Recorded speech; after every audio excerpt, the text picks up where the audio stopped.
The inevitability of universal basic income for the homeless and the addicted, bad idea or necessary. Added comments in the context of a post-labor economy with references by Donald H. Marks, physician, scientist, third-generation veteran. My take as a concerned non-economist, universal basic income, or UBI, is a proposed government program in which every citizen may receive a regular financial supplement as needed to maintain an adequate existence.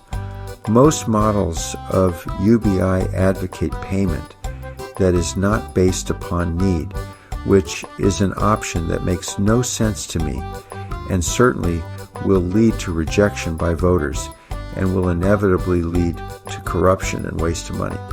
The proposed use and justification of UBI is to help offset the cost of basic expenses, including minimally adequate housing, food, certain essential medications, child care, and others for those who have an established need and do not have adequate resources just to survive, both need-dependent and resource-dependent. Despite the theoretical appeal to some, in my opinion, there is near zero likelihood that UBI will be established in the USA in my lifetime. Much of the renewed interest in UBI appears to be from a fundamental change to the economy, namely the growth of automation and the move to a post-production and post-labor economy that threatens to leave many Americans without jobs that pay even a subsistence wage, a livable wage as opposed to the more often cited, but in practice, inadequate minimum wage. The end goals of a basic income system would seem to be to alleviate poverty and potentially to replace other need-based social programs that require greater bureaucratic involvement. The world economies seem to be repeating past major changes in the economy. See the cited works of Ray Dalio, Thomas Piketty, Neil Howe, and the social scientist Peter Turchin, specifically during the Industrial Revolutions, the Great Depression, and World Wars. The idea of UBI has gained momentum in the U.S. and throughout the world as automation and AI increasingly replace workers in manufacturing and other sectors of the economy, with a number of noted proponents. I have noticed increasing discussion of UBI in recent years, and I have attempted to assimilate, for my personal use, a position paper on this seemingly reasonable concept. Following are my thoughts as a non-economist, practicing physician, former military doctor, and currently treating those struggling with opioid addiction. The impact of rapidly advancing artificial intelligence on the need for UBI. The advent of AI is laying a strong foundation for increased productivity and GDP growth, setting the stage for a future where UBI may become not only possible, but necessary. As technology evolves and societies adapt to this new normal, we probably will witness a profound transformation in our global economic model. This would evolve somewhere between capitalism, state capitalism, socialism, and a post-labor economy. What ultimately will be UBI's impact on economic inequality is a subject of much debate and certainly revolves around the realities of implementation. Proponents argue that UBI can help reduce inequality by providing financial support to low-income individuals and families. However, critics contend that the effectiveness of UBI in reducing inequality depends on its design, funding, and UBI's interaction with other social policies. For a comprehensive approach to addressing economic inequality, some experts suggest combining UBI with other policies that focus on wealth redistribution, a forbidden concept in the USA, and asset building programs. Leading economist thought leaders in this area include Thomas Piketty and Marina Gorbis. In essence, UBI alone may not be a comprehensive solution to increasing economic inequality, and UBI's effectiveness would depend on how it is implemented and integrated into broader social and economic policies. The devil will be in the details, as always. How will UBI be applied specifically to those dealing with substance abuse issues? Implementing UBI for people in the throes of substance abuse and other addictive behaviors will definitely require a thoughtful, careful, and holistic approach that utilizes all current social and rehab services, coupled with the cruel reality of drug dependency. As a provider in a methadone treatment facility, and as a general internist and hospitalist, I have had first-hand exposure to these issues. Here are some considerations. 1. Identifying appropriate recipients, those struggling with drug addiction, enlisting the help of healthcare professionals, addiction treatment centers, counselors, and wider outreach. 2. Tailored support, customize the UBI program to address the specific needs of drug addicts. This could include additional funds and access for addiction treatment, counseling, and rehabilitation services. 3. Education and awareness. Invest in education and awareness programs to inform recipients about the importance of seeking help for their addiction and how UBI can support their recovery. 4.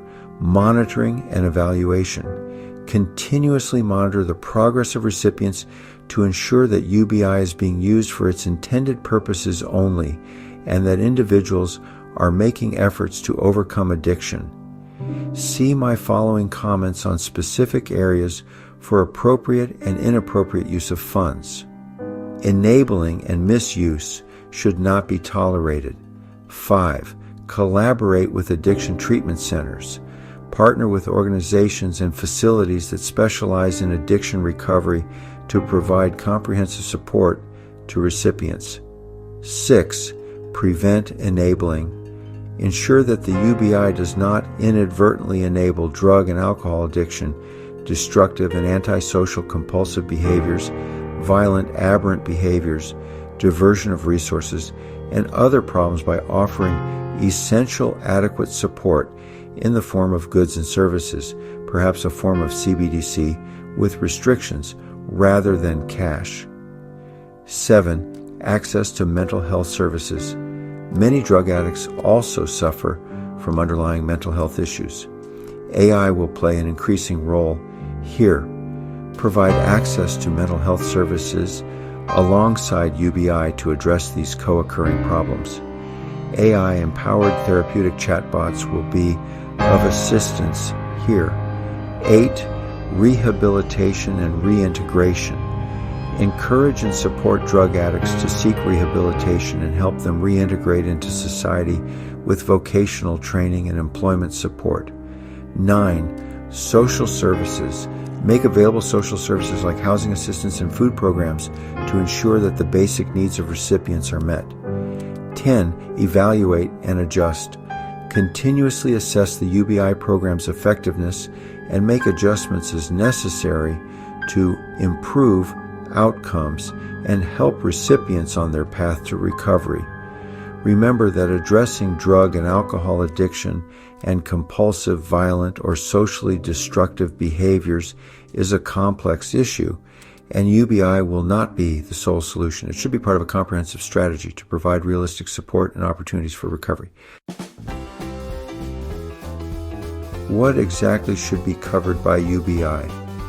To start this conversation, I offer the following list of areas appropriate for UBI funds: essential generic life-saving medication and access to basic essential health care for all citizens, Medicare, Medicaid. The VA and other health insurance systems play an important part. Access to basic safe food and shelter, equally important, and to increase its acceptability by policymakers and citizens, We need a consensus on what should not be covered by UBI. Non-essential medications and elective medical procedures, certain vaccines not already covered by government programs or mandates, sex reassignment, addictive drugs including heroin, cocaine, methamphetamine, repurposed drugs without established benefit in humans, including xylazine and ivermectin, marijuana, alcohol, and nicotine products, weapons, elective recreational activities. UBI, being universal, certainly has its critics and drawbacks. Cost and sustainability. Critics argue that providing a universal income to all citizens will be prohibitively expensive for governments. Funding a UBI program could lead to substantial increases in taxation or divert resources from other essential public services, potentially straining national budgets. Making UBI needs-based will increase its overall acceptability and affordability. This is not the same as for Social Security, which should not be needs-based since those receiving Social Security benefits have previously paid into the plan. Inequity. Some believe that a universal approach doesn't effectively target those in greatest need. UBI may provide unnecessary financial assistance to individuals who are already well off, while not providing enough for those facing severe economic hardships, potentially exacerbating income inequality. I think that not having UBI needs-based will doom it to unacceptability for most Americans. Workforce participation. Critics argue that a universal income might disincentivize people from working, as they would receive money without the requirement of employment. However, studies have shown mixed results regarding the impact of UBI on workforce participation. Budget allocation. Allocating resources universally to all citizens may not address specific societal challenges effectively. Critics suggest that targeted social programs could better address the diverse needs of different demographics and address specific issues, such as healthcare, education, or poverty reduction, more effectively. Political feasibility. Implementing a universal income may face significant political challenges and resistance due to concerns about its cost and potential social and economic consequences. This can hinder the feasibility of enacting UBI policies. Everyone asks, where will all the money come from?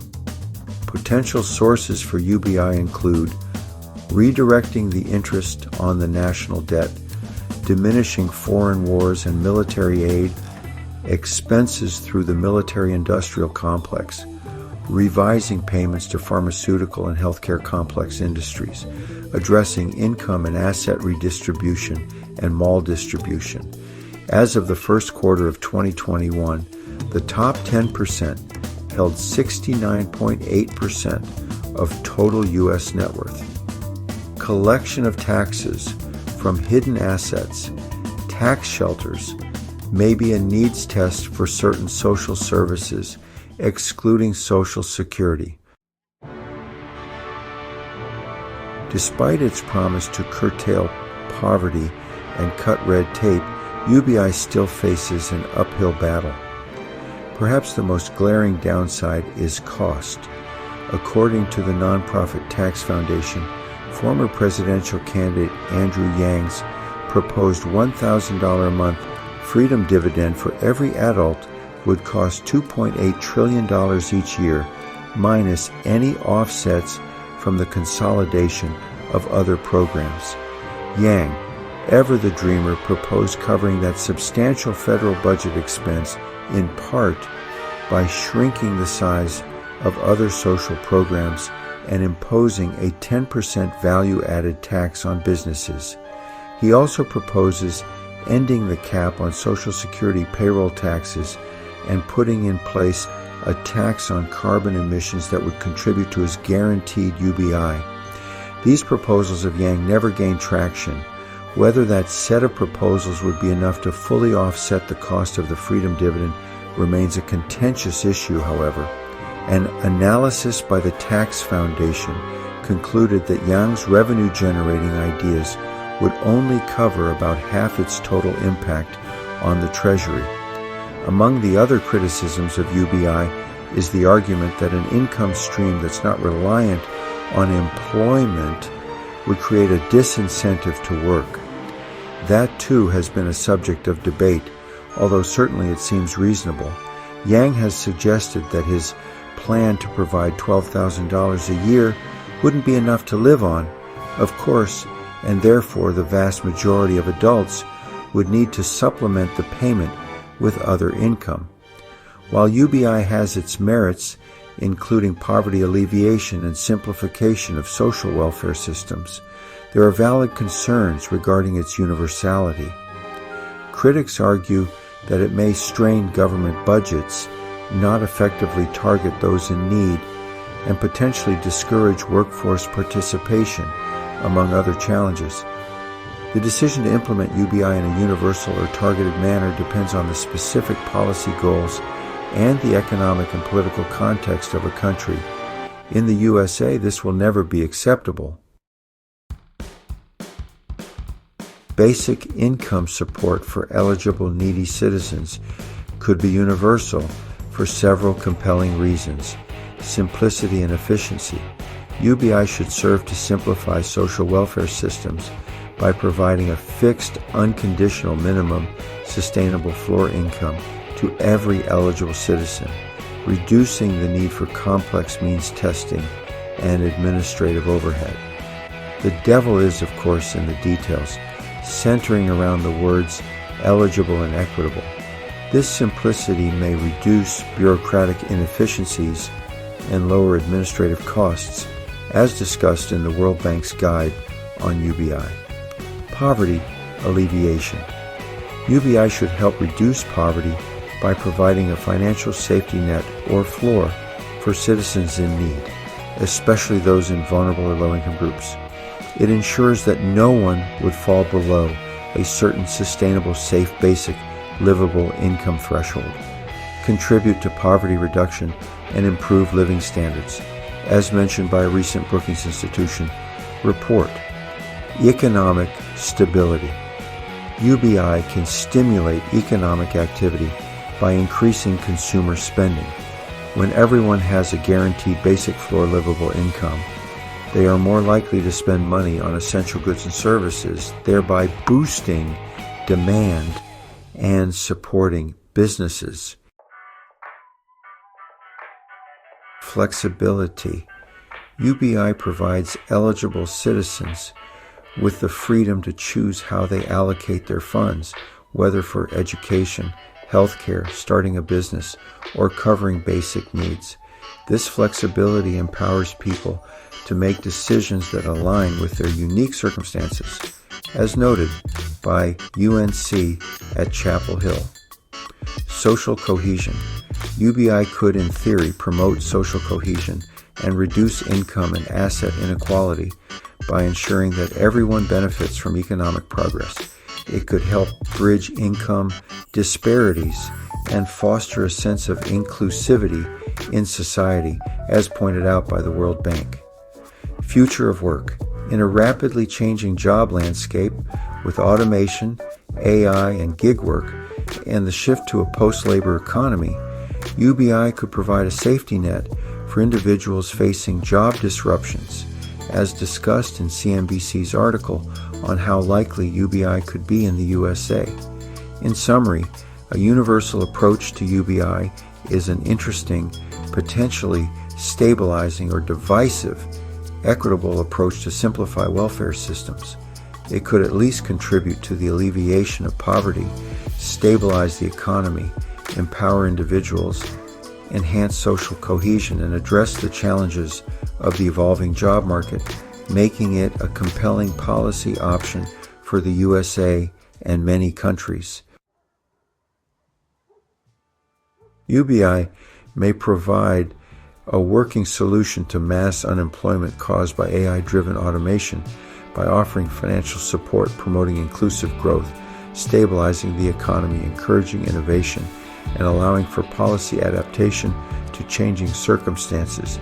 However, the success of UBI in this context depends on its design and implementation alongside other supportive policies and programs. This is especially true for the subgroups of the unemployed and those dealing with addictive or criminal behavior.